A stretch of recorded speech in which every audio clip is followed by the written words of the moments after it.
to Geltrude and company founder Dan Geltrude. Dan, great to see you. Hey, David, how are you? So you could call it a hangover or an overhang of debt from last year. Is this a problem? Of course it is. Look, you're talking about 48 million Americans haven't paid off their debt from the last holiday season.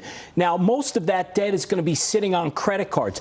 Imagine how much interest these people are paying. It puts them in a position that they're digging a hole so deep, it's going to be impossible to get out of going into this holiday season. So overspending equates to like overeating. You're going to end up with a financial hangover. It's not a good place to be. But it doesn't seem to be dragging on the retail stocks right now. No, not at all. I mean, people, I guess some of these people are playing in the market, so maybe they do have some extra cash this year.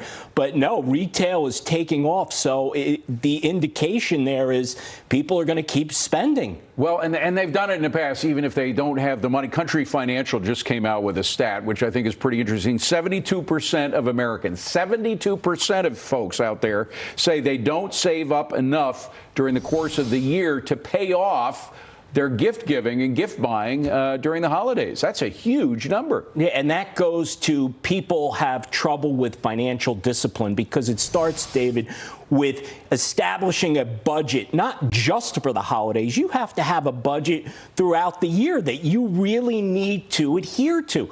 If not, the problem is that when you're budgeting for the year, the holidays end up at the end of the year. So if you haven't budgeted properly, you're out of money. Well, it's okay now, as long as you have a job with steady income, you can use some of that income to as debt service, if you will. That's what a lot of companies do, but a lot of individuals do that as well. The problem comes when we have hard times, and they're going to happen. It may not happen, God willing, it doesn't happen the next year or so, but we will have a recession. When that happens, people won't be able to pay on those debts, and that means bankruptcy all around. Yes, it does, and we've seen this story before, haven't we? So yes, when times are going to get tight, it's going to be really tough. And what I try to tell people is, listen, stay away from the credit cards. It's really easy to get involved emotionally with your spending.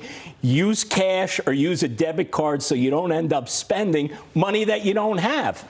Of course, because people do use credit cards, Capital One is loving this. Capital One is primarily into credit cards. Is that maybe some investors out there looking for some way to take advantage of this, buy into a company like Capital One? Well, you got to look at, if you're in that situation as a consumer and you have credit card debt, you got to look at, are there opportunities But I'm talking as an investor. Well, on the other side, go to sure. Capital One. Absolutely. Yeah. That's a good play right now. By the way, Country Financial says the top holiday gift for most of the people they surveyed, 49% said having one of their debts completely paid off would be the best gift they could. I don't know how you fit that under a Christmas tree, but there you go. Yeah. Dan, great to see you. Thank you very much.